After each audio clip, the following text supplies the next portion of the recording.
اردو کہانی سینٹر میں خوش آمدید۔ دوستو، کہانی شروع کرنے سے پہلے آپ لوگوں سے گزارش ہے کہ ہمارے اس چینل اردو کہانی سینٹر کو سبسکرائب کر لیں تاکہ ہمارے آنے والی ہر نئی کہانی کا نوٹیفیکیشن آپ کو بر وقت مل سکے۔ تو چلیے شروع کرتے ہیں آج کی کہانی۔ میں تقریباً 18 سال کی ہو چکی تھی۔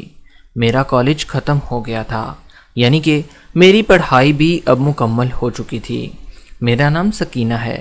میں نے ابھی جوانی کی دہلیز پر قدم رکھا ہی تھا کہ میرے گھر والوں کو میری شادی کی فکر پڑ گئی تھی۔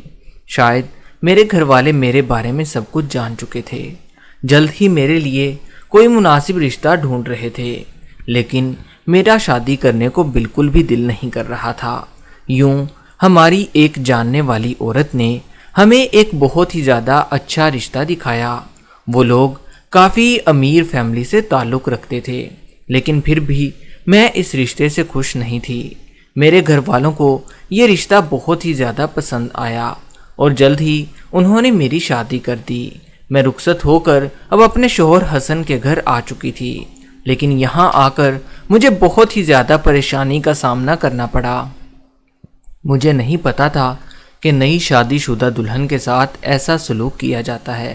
میں بہت زیادہ حیران ہو رہی تھی۔ میری زندگی عذاب میں آ چکی تھی۔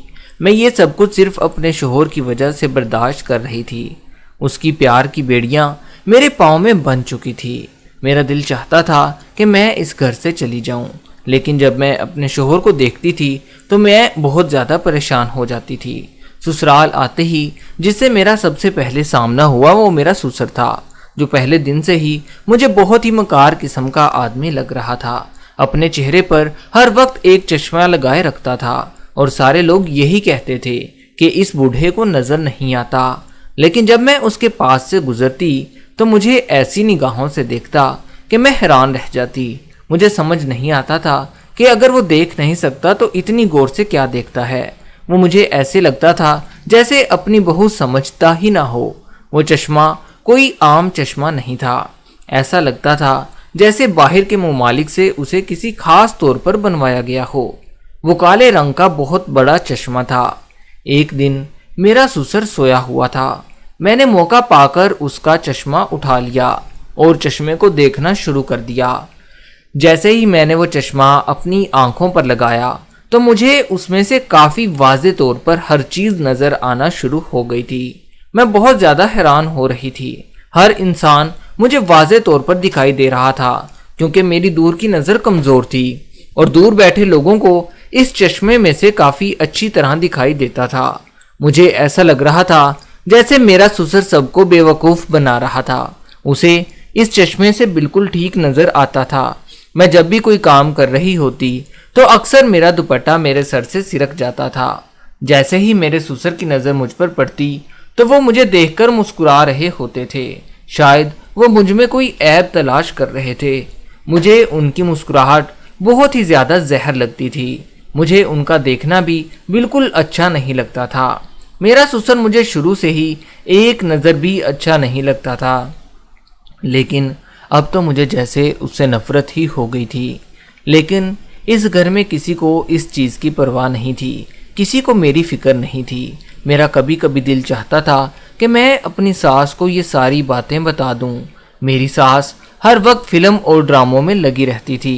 دل چاہتا تھا کہ انہیں بتاؤں کہ آپ کا شوہر ڈرامے کر رہا ہے، اس پر بھی ذرا غور کر لینا، لیکن میری ساس کو کوئی ہوش نہیں تھا کہ گھر میں کیا ہو رہا ہے، کیونکہ انہیں اس بات سے کوئی فرق نہیں پڑتا تھا۔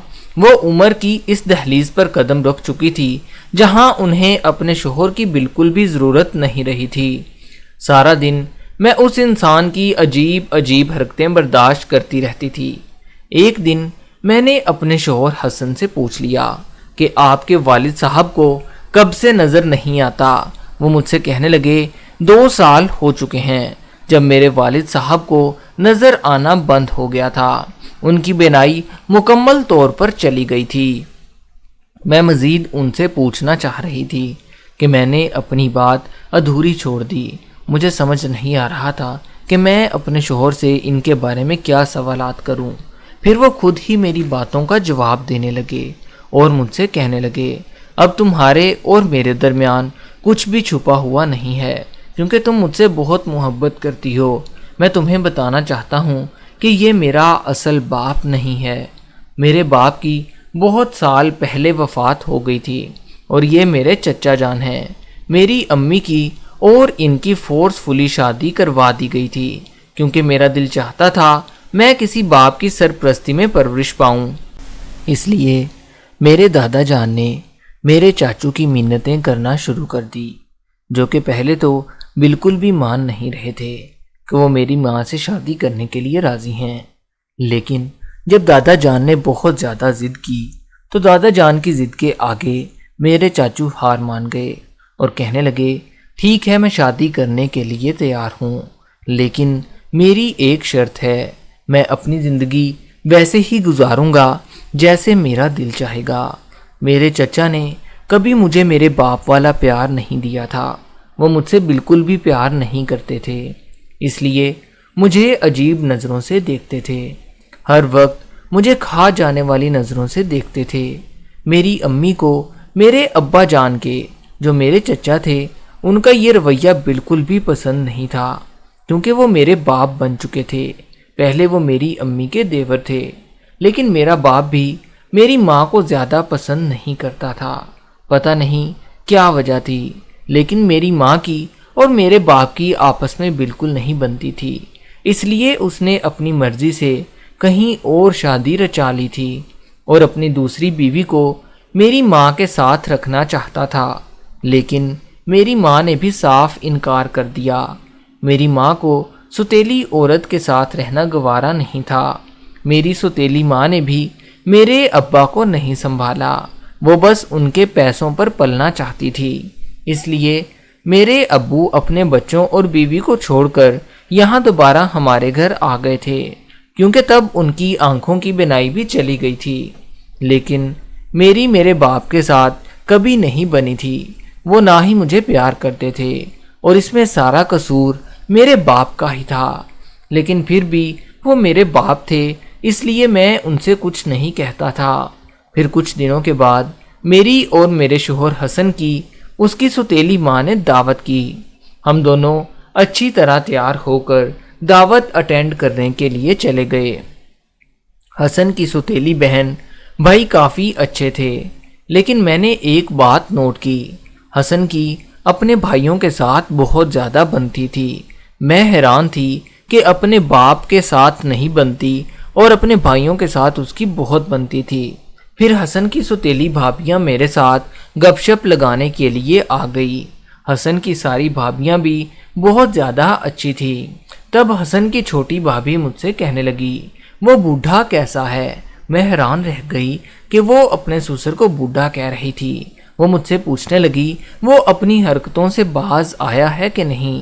ابھی اس نے اتنا کہا ہی تھا کہ اس کی بڑی بھابھی نے آنکھ کے اشارے سے اسے چپ رہنے کا کہا۔ شاید وہ لوگ مجھ سے کوئی بات چھپانا چاہ رہی تھی، لیکن پھر اس کی چھوٹی بھابھی بولنے لگی اور کہنے لگی، سکینہ، تمہیں نہیں پتا کیسے وہ بوڑھا اپنی بہوؤں پر نظر رکھتا تھا، اس لیے شکر ہے وہ اندھا ہو گیا ہے۔ یہ سن کر میں حیران رہ گئی، میرا شک بالکل درست ثابت ہوا۔ پھر وہ مجھ سے کہنے لگی، شروع میں اس نے مجھے بہت تنگ کیا تھا، لیکن میں اپنے شوہر کو کبھی نہیں بتا سکتی تھی، کیونکہ الٹا انہوں نے میری بات کو ہی غلط ٹھہرانا تھا۔ لیکن جیسے ہی چھوٹی بھابھی کی شادی ہوئی اور یہ ہمارے گھر آئی تو اس بوڑھے نے اس کے ساتھ بھی اسی طرح کی حرکتیں کرنا شروع کر دی۔ چھوٹی بھابھی بہت زیادہ دلیر تھی، اس نے بوڑھے کو سبق سکھانا چاہا، لیکن چھوٹی بھابھی یہ سب کچھ برداشت نہیں کر پا رہی تھی اور اس نے سب کچھ اپنے شوہر کو جا کر بتا دیا۔ شوہر نے اپنے باپ کو گھر سے نکال دیا۔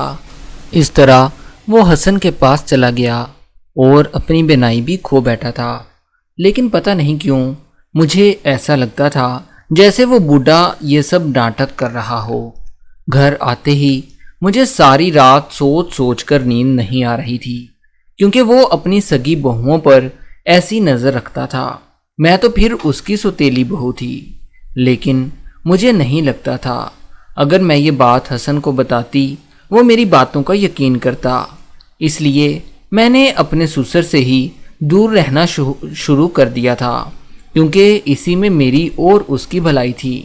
لیکن پھر بھی وہ بہانے سے مجھے اپنے پاس بلاتا تھا۔ ایک دن میرے سسر کی طبیعت اچانک بہت زیادہ خراب ہو گئی۔ جیسے ہی اسے ہسپتال لے جایا گیا تو ڈاکٹر نے کہا کہ انہیں ہارٹ اٹیک ہو گیا ہے، اور وہ موقع پر ہی کچھ دیر کے بعد دم توڑ گئے۔ یوں مجھے ہمیشہ کے لیے اس بوڑھے سے نجات مل گئی تھی، اور میں نے شکر ادا کیا کہ میں نے ابھی تک ان کا ذکر کسی سے نہیں کیا تھا۔ لیکن ان کے جانے کے بعد میرا انہیں یاد کرنے کو بھی بالکل دل نہیں کرتا تھا۔ شاید میں ان سے بہت زیادہ نفرت کرنے لگی تھی۔ سچ کہتے ہیں کہ انسان کو مرنا بھی اسی حالت میں چاہیے کہ زندہ لوگ بھی آپ کو اچھے الفاظ میں یاد کریں، نہ کہ آپ کو برے الفاظوں میں گالیاں دیں۔